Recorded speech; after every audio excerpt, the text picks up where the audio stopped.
Assalamualaikum warahmatullahi wabarakatuh. Kembali lagi di channel Tuko Muslim. Video kali ini adalah proses pembuatan kanopi yang bahannya full terbuat dari baja ringan. Tanpa berlama-lama langsung saja pada proses pembuatan. Yang pertama tentu saja kita siapkan dulu alat-alatnya. Adapun di sini alatnya adalah bor cordless merek Bosch, ada merek Frill, kemudian ada juga gerinda cordless. Jadi alat-alat cordless ini itu sangat membantu ya teman-teman untuk proses pengerjaan agar lebih cepat dan lebih efektif. Ini dia lokasi yang akan kita pasangkan kanopinya. Ukuran lebar ke depan itu 3 meter dan panjang ke samping itu 7 meter. Adapun proses pemasangannya itu semua dirancang atau dipasang langsung di lokasi. Tidak terkecuali dengan pembuatan motifnya. Jadi pembuatan motifnya ini itu di lokasi juga langsung. Ukurannya kurang lebih 50 cm dan kita di sini tanpa menggunakan mal apapun.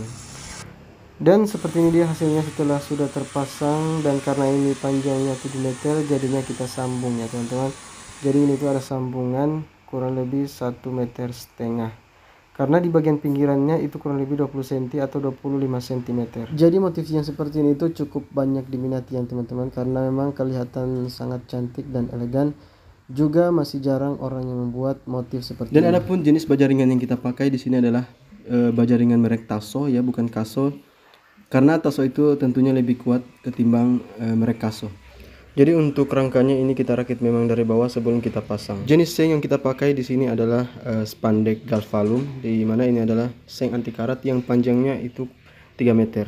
Dan ini dia untuk proses perakitan rangkanya. Jadi motifnya itu kami buat dari kanal C baja ringan juga tetap. Kemudian untuk motifnya, untuk panjang motifnya ini kurang lebih 50 cm.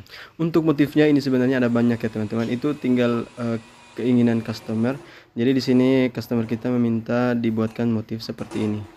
Dan untuk proses pembuatannya ini sangat mudah ya teman-teman. Sebelumnya sudah dibor memang, kemudian tinggal ditempel motifnya seperti ini.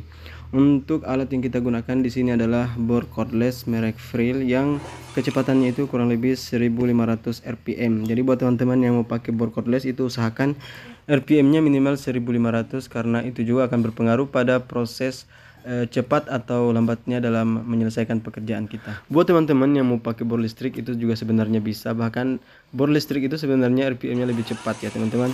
Cuman untuk pengerjaan seperti pagar atau mungkin tempat parkiran, misalnya kita membuat kanopi tempat parkiran yang jauh dari sumber listrik, maka itu akan membuat kita kewalahan atau bahkan memperhambat proyek kita. Belum lagi kalau misalkan tempat pemasangan kita itu di daerah terpencil yang susah listrik, atau mungkin yang listriknya masih giliran, misalnya satu hari mati satu hari menyala, itu akan lebih memperhambat lagi pengerjaan kita. Dari beberapa kendala yang sudah kita sebutkan tadi, tentunya ini akan membuat kita berpikir dua kali dalam memilih bor untuk pengerjaan proyek-proyek kita. Misalnya untuk bor cordless itu sebenarnya agak lebih mahal di atas dibanding bor listrik. Tinggal kita lihat mana yang lebih efektif untuk kemudian kita gunakan. Untuk perbandingan harga sebenarnya tidak terlalu jauh teman-teman. Untuk bor listrik yang merek Martek itu kurang lebih harganya 700 ribuan.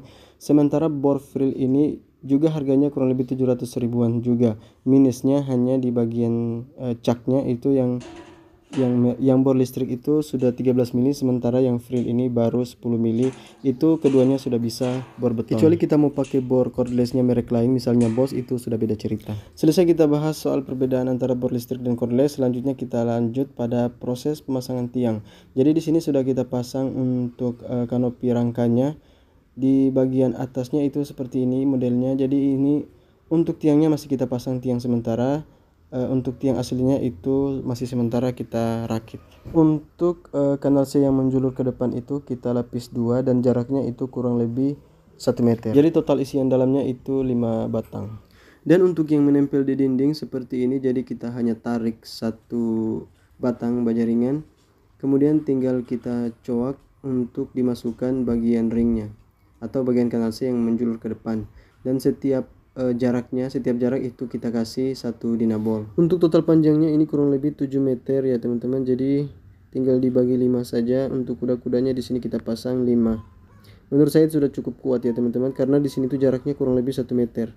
Buat teman-teman yang mau tambah atau mau dikurangi 1 itu juga sebenarnya tidak masalah. Untuk 5 kuda-kuda bagian dalam itu sudah cukup kuat ya teman-teman. Sengaja dikasih kuat memang, karena untuk pemasangan atapnya nanti kita di bagian atas. Jadi pemasangan atapnya, kita tidak lagi berjalan di seteling atau di tangga, melainkan kita langsung panjat atau manjat di atas. Itu lebih efektif dan lebih cepat. Dan total keseluruhan kuda-kuda di sini itu kurang lebih 7 batang ya teman-teman. Jadi panjang ke depan itu kurang lebih 3 meter. Jadi baja ringan yang atau kanal C yang panjang 6 meter itu tinggal dibagi dua. Untuk tinggi tiangnya ini 3 meter. Jadi satu batang dibagi dua. Kemudian kita menggunakan 3 tiang, jadinya untuk total tiang itu 3 batang. Jadi untuk keseluruhan bahan yang kita pakai di sini untuk kanal C-nya itu kurang lebih 16 batang. Itu masih ada sisa kurang lebih 1 atau setengah batang. Jadi anggaplah kita pakai itu 16 batang untuk kanal C-nya. Kemudian untuk ringnya itu kurang lebih 7 batang. Dan untuk jumlah keseluruhan sengnya itu kurang lebih 13 lembar, masih ada sisa setengah lembar kurang lebih.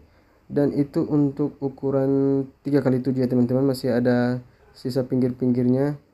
Atau untuk ukuran ujung samping kiri kanan itu kurang lebih 25 cm.